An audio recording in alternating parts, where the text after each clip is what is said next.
Welcome to Mindful Moments. Nourish your mind on the go. This video uses AI narration to present our original book analysis. Today, we're diving deep into The Alchemist by Paulo Coelho.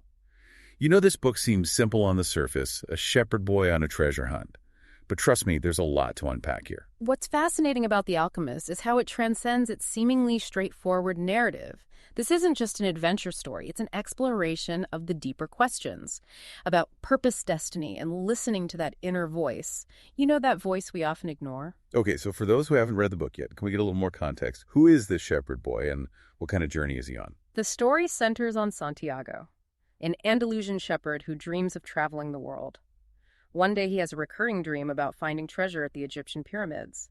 This dream sets him off on an incredible journey across continents, filled with challenges and encounters that force him to confront his fears and embrace the unknown. So it's like a classic hero's journey, right? But with a spiritual twist. Exactly. As Santiago travels, he meets a cast of characters who each play a role in his transformation. There's the old king Melchizedek, who introduces the idea of a personal legend, a unique purpose for each individual.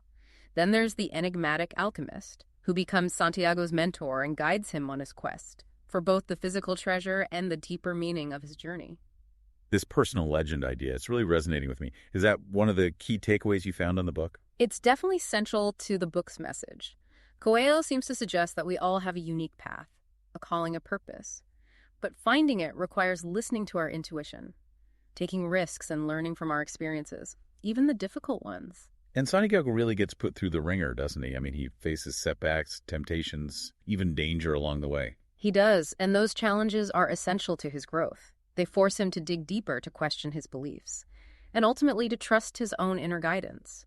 The journey itself, with all its twists and turns, is just as important as the destination. You know, when I first read The Alchemist, I was struck by how simple yet profound the language is. It's almost like a fable or a parable, with these universal truths woven into a deceptively simple narrative. I agree. Coelho's writing style is captivating. He uses vivid imagery and metaphors that resonate on multiple levels, and because the story is allegorical, it's open to individual interpretation, allowing each reader to find their own meaning in Santiago's journey. That makes sense. And there's a timeless quality to the book, isn't there? Even though it was written in the late 20th century. The themes of self-discovery, pursuing your dreams, and finding your place in the world are as relevant today as ever. Absolutely. The Alchemist speaks to a deep human longing for purpose and connection. It reminds us that we're all part of something larger than ourselves, and that our journeys are interconnected in ways we may not fully understand. I love how the book encourages us to embrace the unknown and trust that the universe is conspiring to help us achieve our dreams. It's a very hopeful and empowering message. It is, and it challenges us to step outside our comfort zones, to overcome fear and doubt, and to follow our hearts, even when the path ahead seems uncertain. This idea of omens and signs guiding us along the way, that's something I'm really curious about. Does the book offer any concrete advice on how to recognize those signs and interpret them correctly? That's a great question. The Alchemist doesn't give a step-by-step guide, but it emphasizes the importance of paying attention to our surroundings, listening to our intuition, and trusting our instincts. It suggests that the universe often communicates with us in subtle ways, through coincidences, synchronicities, and even through the challenges we face. So it's about being present and mindful, open to the possibility that the universe is trying to guide us, even when things don't go according to plan. Exactly, and being willing to take a leap of faith even when it feels risky. Remember the scene where Santiago has to sell all his possessions and cross the Sahara Desert? That takes a tremendous amount of courage and trust. It does, and that scene is such a powerful metaphor for letting go of our attachments and embracing the unknown. It is. And that act of letting go is often necessary for us to discover our true potential and fulfill our personal legend. It's amazing how The Alchemist manages to pack so much wisdom into such a concise story. And I think it's one of those books that people can return to again and again, finding new insights each time. I agree. It's a story that stays with you long after you finish reading it, and its message can resonate differently, depending on where you are in your own life journey. This has been a great start to our deep dive into The Alchemist, but there's so much more to explore. Before we move on to part 2, where we'll delve even deeper into the symbolism and themes of the book, I want to encourage you to think about your own personal legend. What are those dreams and aspirations you may have put on hold? What steps can you take, even small ones, to move closer to fulfilling them?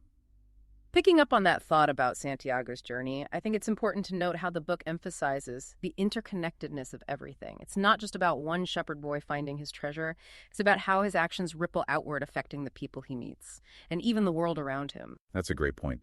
It reminds me of that concept of the butterfly effect, where even small actions can have far-reaching consequences. Exactly. And The Alchemist takes this a step further by suggesting that we're all connected through a universal force, a soul of the world, if you will. This force guides us, connects us, and ultimately leads us toward our destiny if we're open to it.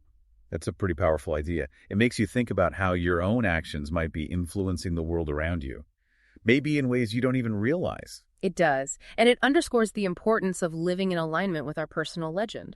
Because when we're fulfilling our purpose, we're not only benefiting ourselves, but also contributing to the greater good. I love that. It adds another layer of meaning to the idea of finding your purpose. It's not just about personal fulfillment. It's about playing your part in something larger than yourself. Precisely. And that sense of connection, that feeling of being part of something bigger, is something I think a lot of people are searching for in today's world. Definitely. Now, there's another theme I wanted to touch on. The role of love in Santiago's journey. He meets Fatima, a desert woman, and falls deeply in love. But he's torn between staying with her and continuing his quest for treasure. How does this play into the overall message of the book? That's an interesting aspect of the story. Santiago's love for Fatima represents another type of treasure, a treasure of the heart, and it challenges him to balance his personal desires with his commitment to his personal legend. So it's not about choosing one or the other, but about finding a way to integrate both love and purpose into his life. Exactly. The book suggests that true love doesn't hold us back from pursuing our dreams, but rather supports and encourages us on our path. That's a beautiful message. It's reassuring to think that love and purpose can coexist and even enhance each other. And it speaks to the idea that our journey isn't always linear. There will be detours, challenges, and unexpected encounters that may seem to derail us from our path, but ultimately they contribute to our growth and lead us in the right direction. It's like those detours might actually be essential parts of the journey, even if they don't make sense at the time. Exactly. And The Alchemist encourages us to trust the process, to embrace the unknown, and to have faith that even when things seem difficult, we're being guided toward our ultimate destination. There's this one quote from the book that I always found particularly inspiring. And when you want something, all the universe conspires in helping you to achieve it. It's such a powerful reminder that we're not alone in our pursuits. It is. And it highlights the importance of aligning our intentions with our actions.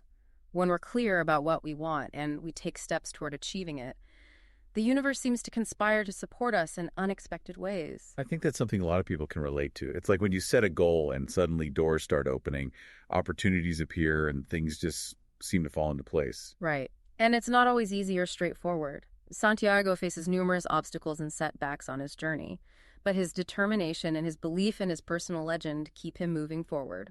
And in the end, he does find the treasure right. Why? But it's not exactly what he expected, is it? It's not, and that's one of the most brilliant twists in the book. Santiago's journey ultimately leads him back to where he started, but he's transformed by his experiences. He realizes that the real treasure was the journey itself, the lessons he learned, the people he met, and the growth he experienced along the way. That's so true. It's like the cliche. It's not the destination, it's the journey. But The Alchemist gives it such depth and meaning. It does. And it reminds us that sometimes the treasure we're seeking is closer than we think. It might be hidden in plain sight, waiting for us to open our eyes and hearts to see it. This has been such a rich discussion, and I feel like we've only scratched the surface of what The Alchemist has to offer. Before we wrap up this part, is there anything else you think our listeners should keep in mind as they continue reading or reflecting on the book? I think one thing listeners might find interesting is how the book deals with the idea of fear. Santiago is clearly afraid at times, but he keeps pushing forward. What's the message there? That's so important. The Alchemist acknowledges that fear is a natural part of life, especially when pursuing something new or challenging. But it suggests that fear shouldn't paralyze us. The book encourages us to confront our fears, to acknowledge them but not let them dictate our actions. So it's not about becoming fearless, but about finding the courage to act despite our fears. Exactly. And the book implies that courage isn't the absence of fear, but rather the willingness to move forward even when we're afraid. Remember when Santiago has to face the tribal chiefs? To prove he can turn himself into the wind, he's terrified. But he digs deep and finds a way to connect with the soul of the world, ultimately succeeding. That's a powerful example of how trusting in something larger than ourselves can help us overcome seemingly insurmountable obstacles. It is, and it highlights another key theme in The Alchemist, the idea of faith. Not necessarily religious faith, but faith in ourselves, faith in our dreams, and faith in the journey itself. This book has so many layers. It's really making me think about what it means to live a life of purpose, to follow your heart and to trust in the process. And I think that's the beauty of The Alchemist. It offers a simple yet profound message that can resonate with people from all walks of life. It reminds us that we're all capable of achieving our dreams, of finding our own personal treasure, if we're willing to listen to our hearts and embrace the unknown. As we wrap up our deep dive into The Alchemist, what do you think is the most important takeaway for our listeners? I'd say it's this. Don't be afraid to follow your dreams. Trust your intuition, take risks, and believe in the power of your own personal legend. The journey might not be easy, but the rewards are immeasurable. Beautifully said. And for our listeners, if you haven't already experienced the magic of The Alchemist, we highly encourage you to pick up a copy and embark on your own journey of self-discovery. And don't forget to subscribe to Mindful Moments for more insightful book analyses. Until next time, keep those minds sharp.